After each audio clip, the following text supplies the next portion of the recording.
তো এই অপরাধ ছিল, এরা বসে থাকতো, বসে থেকে করতো কি, আর বসে থেকে রাস্তা চলা লোকদেরকে কষ্ট দিত, যারা রাস্তা দিয়ে যেত তাদের কষ্ট, বিভিন্ন রকমের কষ্ট দিত। কি করতো? বিভিন্ন রকম অপরাধ হইতে পারে। একদল আছে আমার দেশে, রাস্তায় বসে থাকে মস্তানরা, চাঁদাবাজি করা আছে না নেই? রাস্তায় যে যাচ্ছে চাঁদাবাজি করছে। যখন যে এরকম সিজন, হিন্দুদের হলে পূজার চাঁদা, মুসলিমদের হলে মিলাদের চাঁদা, না হয় ওরসের চাঁদা, মাজারের চাঁদা, না হয় মসজিদের চাঁদা, ব্যবসা ব্যবসা। মসজিদ আসলে মসজিদ খুব কম, এইরকম চাঁদাগুলি অধিকাংশ পেট ব্যবসা। জি, চাঁদা, চাঁদাবাজি করা। আর না হলে ট্যাক্স লাগানো, ট্যাক্স হারাম, এরকম ট্যাক্স লাগানো। এই এটা দিয়ে গাড়ি নিয়ে যাচ্ছে, জানিস এই রাস্তা গর্ত ছিল, আমরা ঠিক করেছি, দে পয়সা দিয়ে যা। করে না? করে না? হ্যাঁ, এগুলি করা, এইগুলি কাজ করো। ট্যাক্স আদায় করতো। বলছে সোহাইব আলাইহিস সালামের জাতি, এই কাফের জাতি, এরা যারা পথিক তাদের কাছ থেকে ট্যাক্স আদায় করতো, চাঁদাবাজি করতো, অথবা তাদের লুটতারাজ করতো। আর একটা কাজ হচ্ছে, যার রাস্তায় পথে বসে থাকে, অত পেতে বসে আছে, কোথাও ঘাটিতে বসে আছে, যেমন দেখলো যে কিছু লোক আসছে, হ্যাঁ কিছু আছে, ওদের কাছে মাল সামান্ত হামলা করে ওদের কাছ থেকে লুটপাট করে নিল, লুটপাট করা। তো এরা লুটপাটকারী জাতি ছিল। আর কেউ কেউ তাফসিরে বলেছেন, আর আল্লামা শওকানী রাহমাতুল্লাহ তার প্রসিদ্ধ তাফসির ফাতুল কাদির বলেছেন, সবগুলি অপরাধ এই জাতির মধ্যে ছিল। তারা শুধু অনভূত রাস্তায় বসে থাকতো না, বরং আল্লাহ দিনের রাস্তায়ও ওত পেতে বসে থাকতো। অর্থাৎ মুমিন মুসলিমরা কোথা থেকে নড়াচড়া করছে, বাড়ি থেকে যাচ্ছে, তো কোথায় যাচ্ছে? শোয়েবের কাছে যাচ্ছে, বাধা, এই যাবি না, খবরদার, কোথায় যাচ্ছিস? অবদার, ওর কথা শুনতে যাবি না। কেউ ইসলাম গ্রহণ করার জন্য যাচ্ছে, ইমান নিয়ে আসার জন্য না, ইমানে বাধা সৃষ্টি করা। এই অপরাধগুলিও ছিল। বিভ্রান্ত করা, কোথায় যাচ্ছিস? অমুকের কাছে, ও তো একটা পাগল রে, ওর কাছে কি শুনবি? হ্যাঁ, ওর কথা শুনে বাপদাদা ধর্ম ছাড়বি? দিল, ওখান থেকে ফেরত করে দিল, বিভ্রান্ত করে দিল। জি, ইসলামিক সেন্টার আসার ক্ষেত্রে এরকম কিছু বিদাতি আছে, এরকম করে।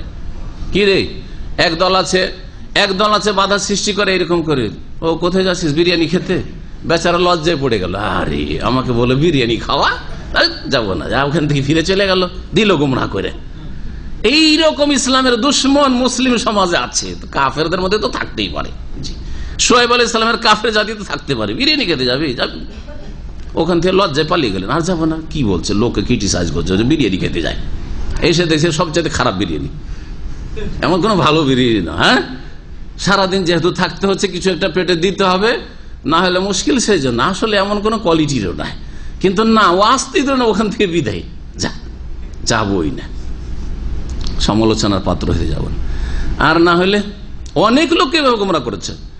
আর না হলে বললো, ওখানে যাচ্ছিস, আরে ওইটা তো জামাত ইসলামীর, আজকে থেকে 18 বছর আগে যখন আসলাম, ওটা জামাত ইসলামী সেন্টার, ওখানে যাবি, যারা অন্যান্য রাজনীতি করে, আর ওখানে যাস না, রক কাটা লোকদের ওখানে জায়গা দিল, ওখান থেকে সরিয়ে দিল। অনেক লোক এভাবে গোমরা করেছে।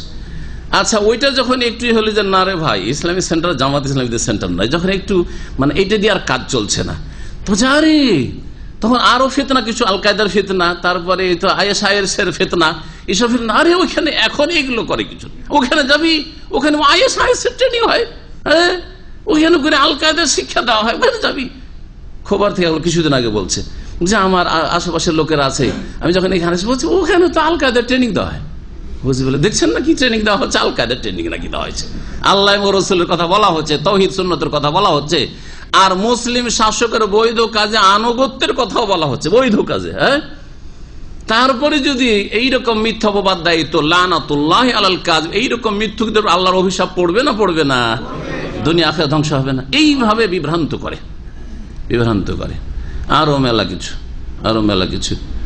হ্যাঁ, ওখানে গেলে কিছু পাওয়া যায়, হ্যাঁ, পয়সা পাইছে না, কিছু পান না। আর যদি বলে ওখানে গেলে অনেক পয়সা পায়, আরে কিছুই পায় না, আর তারপরে যদি এরকম মিথ্যা অপবাদ দেয়, যাবই না। অনেক মূর্খ লোক আছে, যাবো না, যা, নিজে ধর্মকর্ম যেটা বাপদাদা পেয়েছে ওইটাই করি, থেকে গেল, ওইটাই নিয়ে থেকে গেল, আসলো শিরক বিদআতের ধর্ম নিয়ে, ওইটাই নিয়ে ফিরে চলে গেল দেশে। সহি দিন শেখার সুযোগ হলো না, বদনসিব। একটু যে খতিয়ে দেখলো না, খোঁজ করে দেখানো যে যাই, নিজের জিভায় খায়। কেউ যদি বললে যে এই খাবারটা ভালো না, তো ভালো না শুনে খাবেন না, একটু চেখে দেখবেন, আরে চেখে দেখেন, ভালো লাগলে খান, না হলে খেন না। হতেও তো পারে যে যারা বলছে যে খাবারটা ভালো না, ওরাই আসলে একাই খেতে চায়, ওই জন্য আপনাকে এরকম করছে, এটা তো হইতে পারে। হ্যাঁ, বা ওদের জিভা বিকৃত, এই যে বেদাতীদের জিভা বিকৃত, ওদের জিভা বিকৃত। জ্বর আছে, যে জ্বরের সময় কিছু ভালো লাগবে? মহিলাদের পেটে বাচ্চা থাকলে কিছু ভালো লাগবে? তো এখন মহিলা যার পেটে বাচ্চা আছে অথবা যার শরীরে জ্বর আছে, ও জিভাতে কোনো স্বাদ পাই না, ও তো বলবে যে ভালো জিনিস না খেতে ভালো লাগে না। তা আপনি একটা সুস্থ মাংস খাবেন না? একটু সুস্থ মস্তিষ্কের লোক, একটু আল্লাহ আপনাকে বিবেক বুদ্ধি দিয়েছেন, কোরআন এবং হাদিসের কথা বুঝার চেষ্টা করেন এবং তারপর যাচাই বাছাই করেন হকটা। আল্লাহর পক্ষ থেকে হক আছে, দলিল পেলে নেবেন না, না হলে নেবেন না। কে আপনার ফরজ করে দিচ্ছে যে ওইটাই নিতে হবে যেটা বলা হচ্ছে? এরা রাস্তায় বসে বিভ্রান্ত করতো। ওয়ালা তাকুদু বিকুল্লি সিরাতিন, শোয়েব আলাইহিস সালাম বললেন যে হে জাতির লোকেরা, তোমরা প্রত্যেক রাস্তায় রাস্তায় পথে পথে বসে থাকিও না এইভাবে। তুই এদুন, আর তোমরা ধমক দিচ্ছ। আউ আদা মানে হচ্ছে ধমক দেওয়া, রাস্তায় বসে লোকজনকে ধমকাও, চমকাও। ওয়াতাসুদ্দুন আন সাবিলিল্লাহ, আল্লাহর রাস্তায় চলতে বাধা সৃষ্টি করো। মান আমানা বিহি, ওই সব লোকদেরকে যারা তার প্রতি ঈমান নিয়ে এসছে, আল্লাহর রাস্তার প্রতি ঈমান নিয়ে এসছে, সরল পথ সিরাতে মুস্তাকিমের উপর, তাদেরকে বাধা সৃষ্টি করো। ওয়াতাবগুনাহা এওয়াজা, এবং আল্লাহর এই পথে বক্রতা সন্ধান করো। এই আয়াত এর আগেও এসছে, তখন তাফসীর করেছে। আল্লাহর পথ হচ্ছে সিরাতে মুস্তাকিম, তাতে বক্র পথ সন্ধান করা, বক্র রাস্তা খোঁজা, মানে ইসলাম। হ্যাঁ, আল্লাহ পাক যেই ইসলাম নাজিল করেছেন তাওহীদ এবং সুন্নাতের, সেটাকে বিকৃত করা, অপব্যাখ্যা করা। হ্যাঁ, তারপরে ভুল ব্যাখ্যা করে ভুল বোঝানো মানুষকে, অথবা বিপথে চালিত করে দেওয়া, অন্য পথে চালিত করে দেওয়া, এসবগুলি শামিল তাতে।